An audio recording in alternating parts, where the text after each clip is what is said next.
Hi everyone. আজকে যে পরিমাণ গরম দিছে, আসলে এই পরিমাণ গরমে টিকা থাকাটা কঠিন হয়ে গেছে। সূর্য মামা মনে হয় আজকে রাগান্বিত একটু বেশি, যার কারণে মনে করেন সেই তাপটা আমরা পাচ্ছি।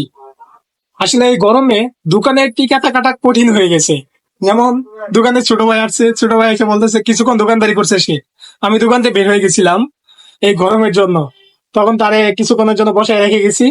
এখন আসছি, আসার পরে বলতেছে ভাই কিছু একটা খাওয়া দরকার। তার জন্য দেখেন সে কি নিয়ে আসছে। মুঝে কি আনছো?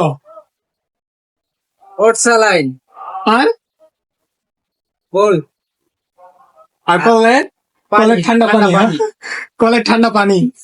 এটা এটা দিয়ে এখন শরবত বানাবে আর কি। তারে কিছুক্ষণের জন্য দোকানে রেখে গেছি। এখন আর কি এটা আমার জরিমানা? জরিমানা বলতে পারেন এটা আমার, নাকি?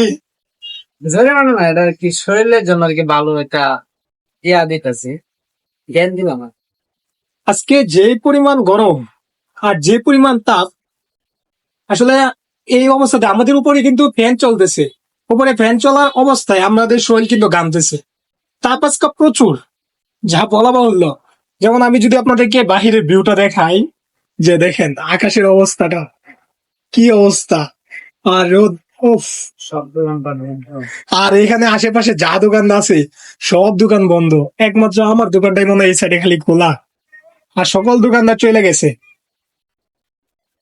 তারপরে কাস্টমাররা আইসা বলতেছে যে ভাই, আমি ভাবছি না যে আপনার দোকানটা খোলা থাকবে এই গরমের মধ্যেও।